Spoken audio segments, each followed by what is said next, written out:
Situada a caballo entre las orillas izquierda y derecha del río Danubio, Budapest es la capital de Hungría, comienzo de mi viaje en tren por Europa del Este.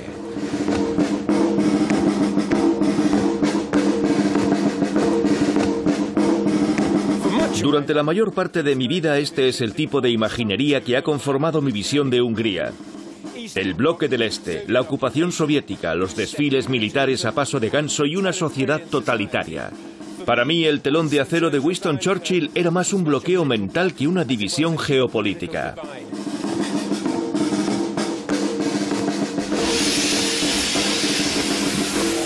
Grandes viajes en tren por Europa, de Budapest a Varsovia.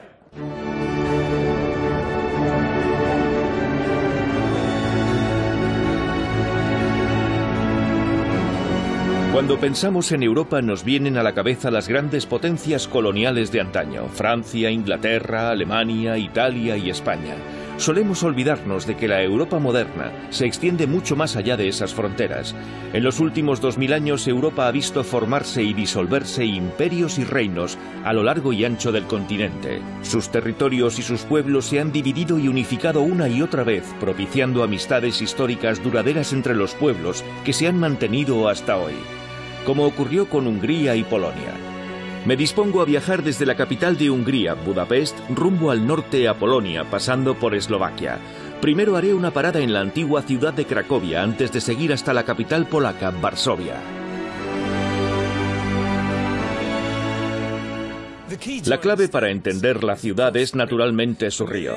El Danubio ha sido durante milenios uno de los principales puertos mercantes de Europa. Los griegos, los romanos, los celtas, los vikingos y tantas otras culturas han comerciado a lo largo y ancho de sus orillas.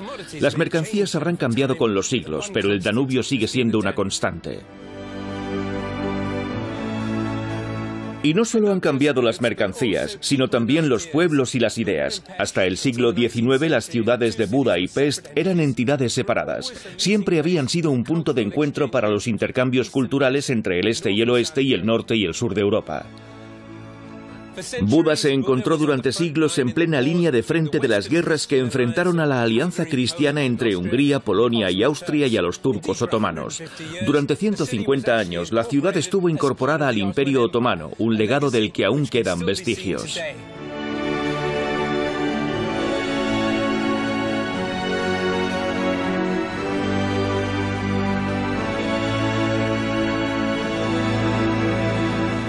La construcción del Puente de las Cadenas marca un momento emblemático en la historia de Budapest.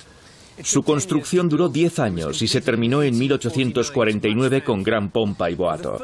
Por primera vez las ciudades gemelas de Buda y Pest estaban conectadas físicamente. Esto es Pest y aquello es Buda. Habría que esperar otros 25 años antes de que se unieran por fin y pasaran a ser la capital de Hungría en el seno del Imperio Austrohúngaro.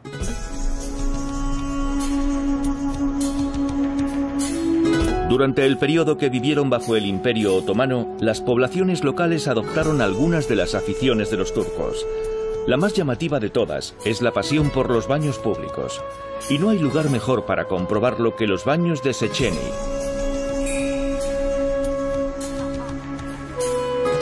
El doctor Andreas lleva años viniendo aquí. El pueblo de Budapest disfruta de la cultura de los baños desde tiempos antiguos. Los romanos, los otomanos. Háblame de este lugar tan fantástico. La fortaleza de los otomanos se encontraba en Buda. Allí había una verdadera cultura de los baños otomanos. Pero tras la liberación de la ciudad, cayeron en el olvido. La verdadera reinvención de la cultura de los baños se produjo en el siglo XIX. Este balneario tan espacioso y elegante se abrió en 1913, solo un año antes de que estallase la Primera Guerra Mundial.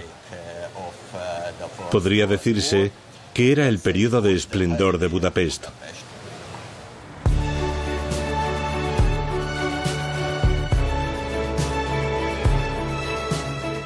La historia del ferrocarril húngaro comenzó oficialmente en julio de 1846. Se tardó 2 décadas en planificarlo y construirlo, con algún que otro retraso ocasional. Inicialmente estaba en manos privadas hasta 1868, cuando se fundó la Compañía Estatal de Ferrocarriles Húngara. A partir de ese momento, la red conoció una rápida expansión y se establecieron enlaces con Praga, Belgrado y otras capitales europeas. Me encuentro en el primer sistema de trenes subterráneos construido en la Europa continental y segundo del mundo después del de Londres. Se inauguró en 1896 y se conoce como el Metropolitano del Milenio. Aunque aún conserva cierto aire de antigüedad, el sistema cuenta hoy con 52 estaciones repartidas en 4 líneas y cubre la friolera de 300 millones de trayectos al año.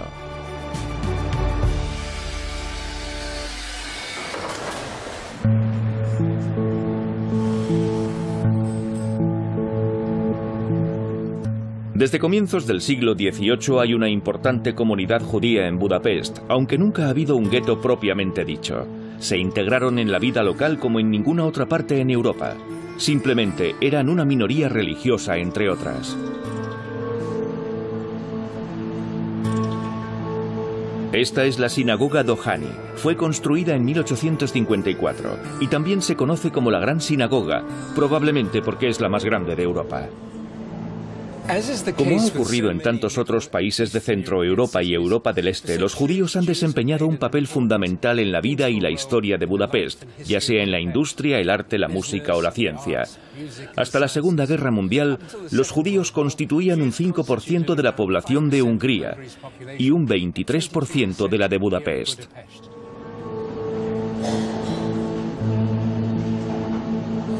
Durante la Segunda Guerra Mundial fueron deportados 600.000 judíos húngaros a los campos de exterminio de Polonia. Las deportaciones comenzaron a mediados de mayo de 1944 y para finales de julio los únicos judíos que quedaban en el país se encontraban aquí, en Budapest. Tuvieron suerte, ya que el desembarco de Normandía impidió su deportación. Para ellos fue una liberación milagrosa. El viaje que voy a realizar de Hungría a Polonia no solo emula las rutas comerciales de la Edad Media, sino que es la misma ruta infausta que siguieron las víctimas del Holocausto.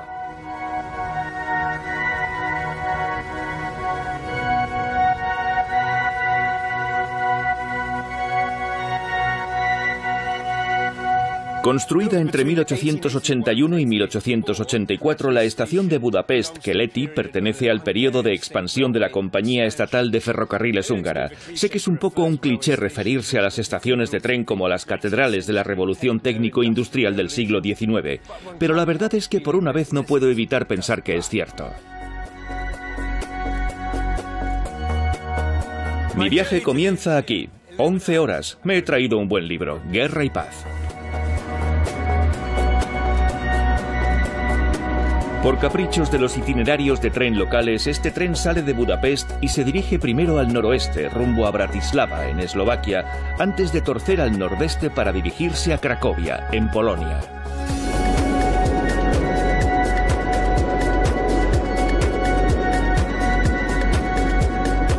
Estamos pasando por las afueras de Budapest y se percibe una suerte de dejadez postsoviética. Pero me gusta esta especie de sensación melancólica, desprende una atmósfera increíble.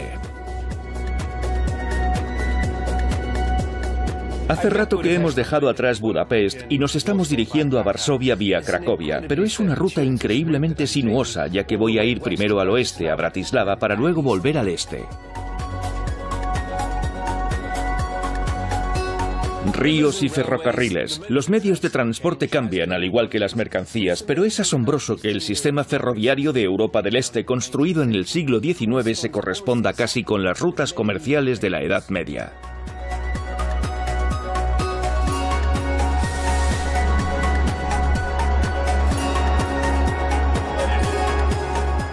Aún queda un trecho para llegar a Cracovia. Este es el tercer tren al que me subo hoy. 2 transbordos ya.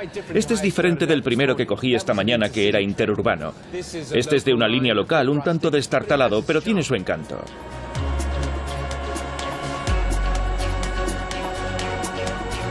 Acabo de encontrarme con un par de compatriotas que viajan en este tren. ¿Cuál es vuestro itinerario? Empezamos el viaje en Ámsterdam y queremos llegar a Croacia a finales de mes. ¿Qué os trae por aquí? ¿Por qué Europa del Este?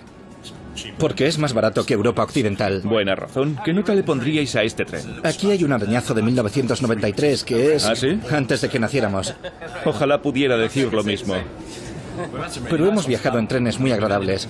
En algunos incluso en primera clase sin darnos cuenta. ¿De polizones? Ya. Aunque nos echaron enseguida. Pero sí, este está bien.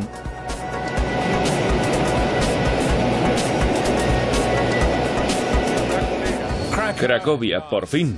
11 horas. Ha sido un día larguísimo.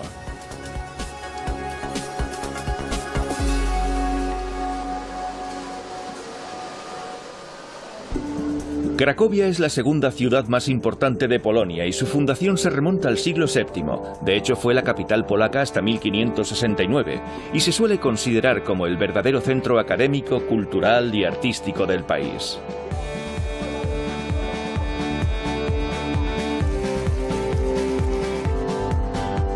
Un resumen de la historia del país. Los orígenes del Reino de Polonia se remontan a finales del siglo X. Floreció durante la Edad Media, un periodo de intercambios comerciales y culturales que culminaron con la mancomunidad polaco-lituana de los siglos XV y XVI, para luego entrar en una larga fase de declive a raíz de una serie de guerras devastadoras con sus vecinos más poderosos y agresivos: Rusia al este, Suecia y Prusia al norte, Austria al oeste y al sur los otomanos. No es precisamente una posición envidiable.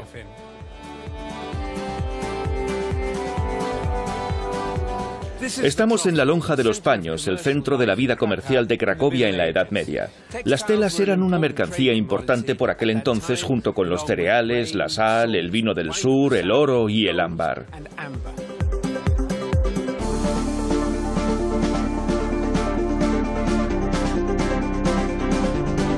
El ámbar, u oro del norte, era una mercancía especialmente codiciada que se recolectaba en los bosques del norte de Polonia y el Báltico. Se transportaba al sur vía Budapest, hasta las orillas del Mar Negro. Cracovia era una importante cámara de compensación en la llamada Ruta del Ámbar.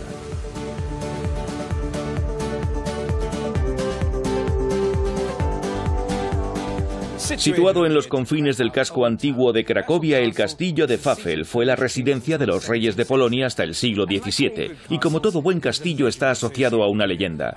Érase una vez un dragón llamado Smok que devoraba a las doncellas en su mazmorra.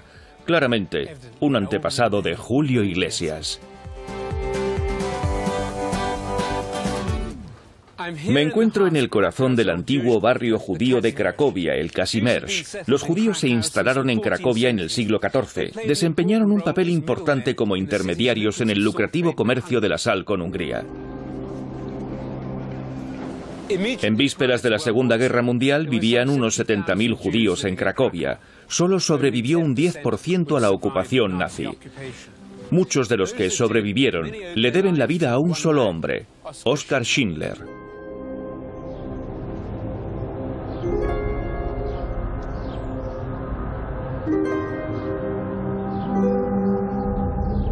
Oskar Schindler era un hombre con muchas facetas. El ciudadano checo, el industrial, el mujeriego, el amante de las motos de carreras, el espía, el miembro cotizante del partido nazi, y sin embargo fue reconocido como uno de los justos entre las naciones, los no judíos que salvaron vidas judías durante el Holocausto nazi.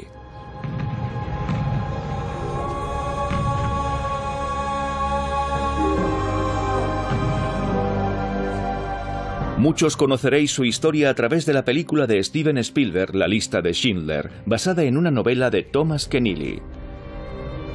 Cuenta cómo durante la guerra, Oskar Schindler salvó la vida de sus empleados judíos, unos 1.200 en total, que trabajaban en su fábrica de esmalte situada a las afueras de Cracovia.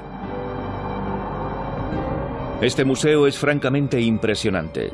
Las exposiciones son una hábil combinación de objetos, fotos y documentos de aquel periodo, con una serie de instalaciones multimedia destinadas a crear una experiencia inmersiva.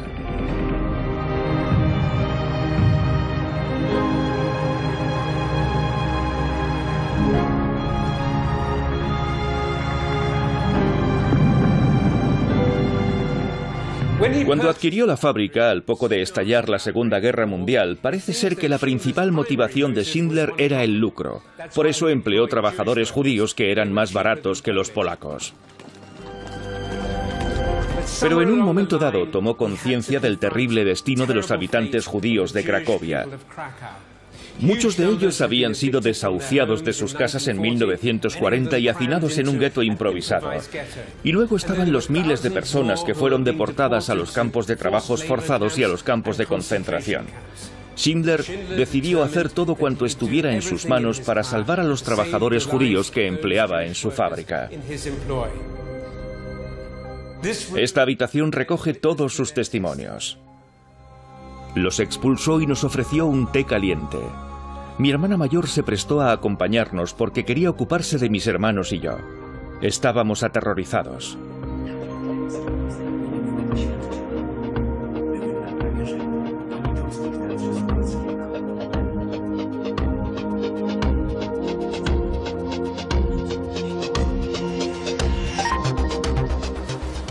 Hola, un bagel, por favor. Estoy en la estación de tren de Cracovia, a punto de subirme a un tren que me llevará a Varsovia, la última etapa de mi viaje. Antes de embarcarme me he comprado un bagel.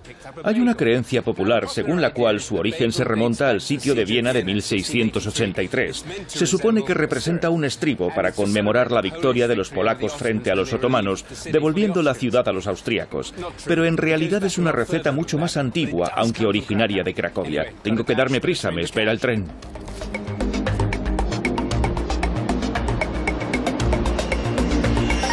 Por suerte, la última etapa de mi viaje es mucho más rápida que la primera.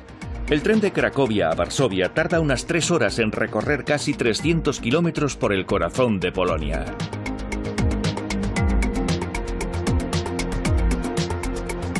Los campos de trigo kilométricos y los bosques interminables me recuerdan a mis tiempos de estudiante, cuando iba a ver cine de arte y ensayo polaco. Parece un paisaje sacado de esas películas.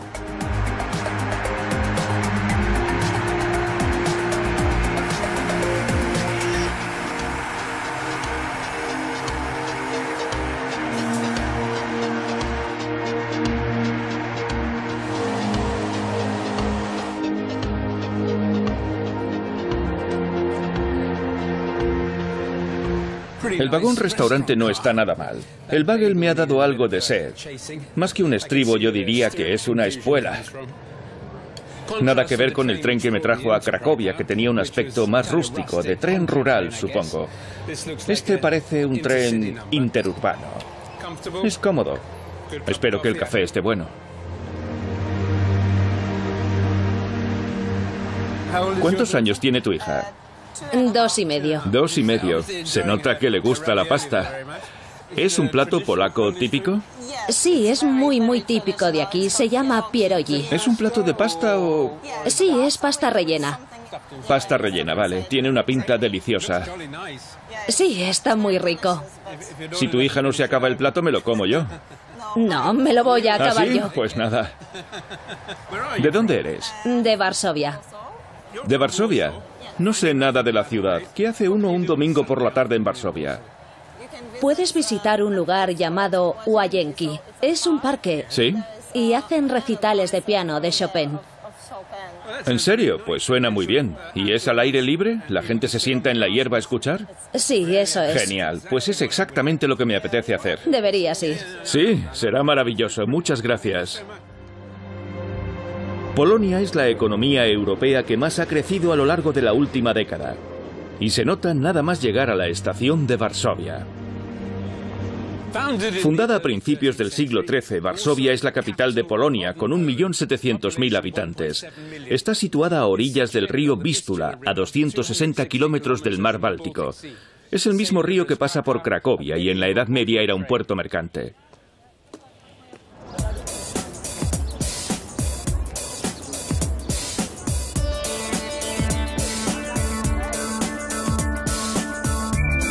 Podría describirse Varsovia como una ciudad paradójica. El visitante espera encontrarse con una ciudad severa y recatada al más puro estilo soviético, cuando en realidad desprende una actitud un tanto relajada y despreocupada hacia la vida. También se espera uno que esté plagada de monumentos antiguos y venerables, pero una vez más no es así para nada. El casco viejo de Varsovia no es tan viejo como parece. No hay un solo edificio a la redonda que no sea posterior a la Segunda Guerra Mundial. Tras el levantamiento de Varsovia de 1944, los alemanes arrasaron el centro de la ciudad. Fue un verdadero infierno. Las imágenes de archivo muestran cómo los muros estallaban por el calor. Así que todo lo que vemos es en realidad una reconstrucción. Es un poco como un decorado de cine.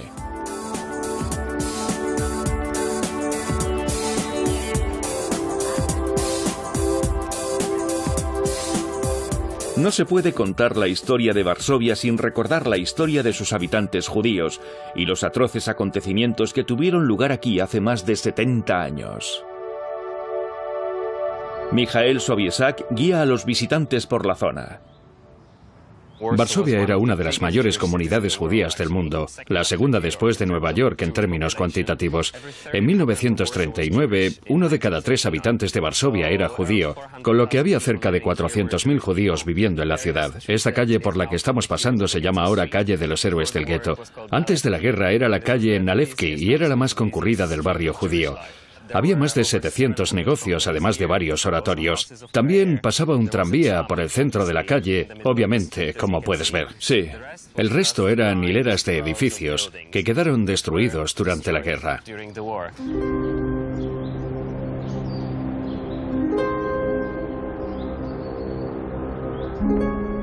Varsovia está plagada de vestigios de la Segunda Guerra Mundial. Este es el muro original del parque y, como puedes ver, está acribillado a balazos. ¿En serio? Todas las construcciones de piedra de antes de la guerra presentan agujeros de bala. Ya veo.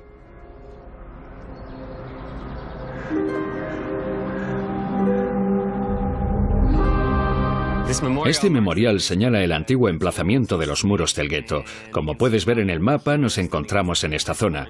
Por aquí pasaba el muro del gueto. El gueto de Varsovia fue creado en el otoño de 1940. El plan de los nazis era encerrar a toda la población judía de Varsovia, emparedarlos. Estaba rodeado por un muro de 3 metros de altura con alambre de espino. Y hacinaron a cerca de 500.000 personas dentro del gueto. Así que, como te puedes imaginar, las condiciones sanitarias y de vida del gueto en general eran lamentables. Es la razón por la que la tasa de mortalidad era tan elevada. Tras solo 2 años de existencia, entre 1940 y 1942, murieron cerca de 100.000 personas en el gueto debido a las condiciones tan terribles en las que vivían.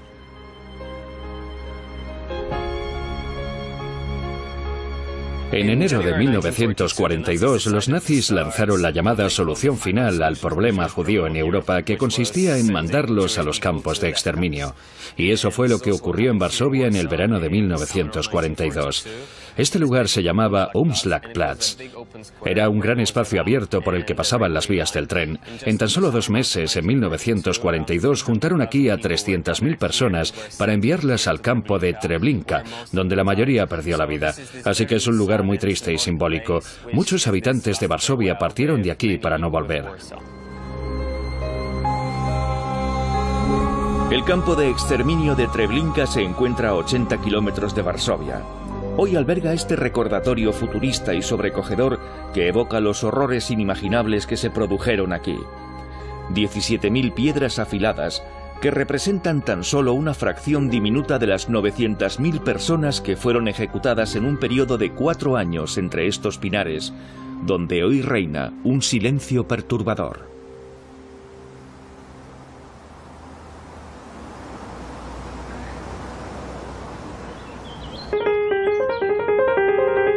He decidido pasarme por el recital de Chopin del Parque Real Huayenki. Hace ya 55 años que se celebra, un par de conciertos cada domingo en verano. Una idea muy agradable. Y aquí está, el genio en persona. Frédéric Chopin, el polaco más famoso de todos los tiempos en el campo artístico. Frédéric Chopin nació en Varsovia en 1910. Fue un niño prodigio que ya tocaba el piano y componía con tan solo 9 años. Ganó fama mundial erigiéndose en el mayor exponente del romanticismo musical. Su inspiración poética se cimentaba en un dominio técnico sin parangón en su generación. Durante la mayor parte de su vida, Chopin tuvo una salud frágil. Murió en París en 1849 de tuberculosis.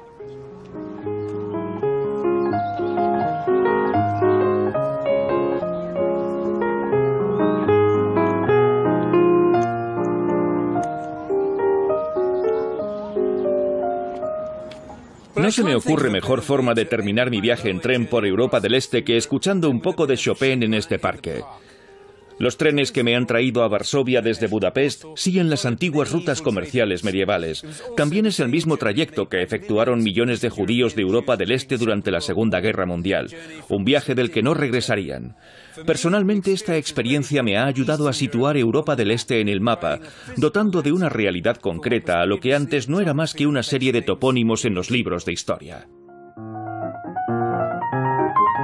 Que ha conformado mi visión de Hungría. El bloque del Este, la ocupación soviética, los desfiles militares a paso de ganso y una sociedad totalitaria. Para mí, el telón de acero de Winston Churchill era más un bloqueo mental que una división geopolítica.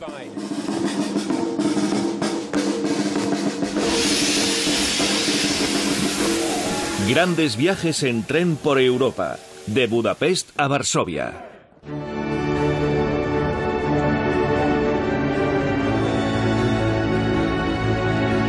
Con los siglos, pero el Danubio sigue siendo una constante. Y no solo han cambiado las mercancías, sino también los pueblos y las ideas. Hasta el siglo XIX las ciudades de Buda y Pest eran entidades separadas. Siempre habían sido un punto de encuentro para los intercambios culturales entre el este y el oeste y el norte y el sur de Europa.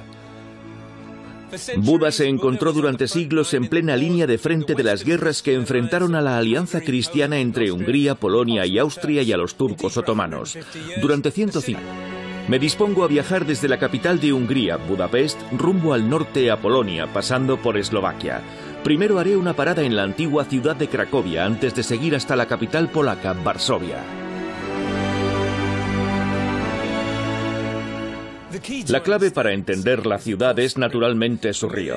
El Danubio ha sido durante milenios uno de los principales puertos mercantes de Europa. Los griegos, los romanos, los celtas, los vikingos y tantas otras culturas han comerciado a lo largo y ancho de sus orillas. Las mercancías habrán cambiado. Cuando pensamos en Europa nos vienen a la cabeza las grandes potencias coloniales de antaño: Francia, Inglaterra, Alemania, Italia y España. Solemos olvidarnos de que la Europa moderna se extiende mucho más allá de esas fronteras. En los últimos 2000 años Europa ha visto formarse y disolverse imperios y reinos a lo largo y ancho del continente. Sus territorios y sus pueblos se han dividido y unificado una y otra vez, propiciando amistades históricas duraderas entre los pueblos que se han mantenido hasta hoy, como ocurrió con Hungría y Polonia.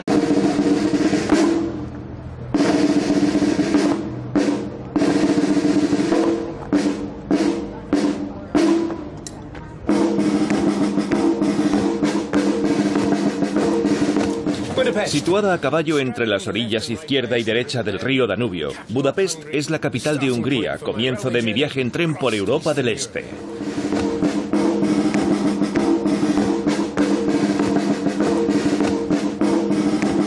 Durante la mayor parte de mi vida este es el tipo de imaginería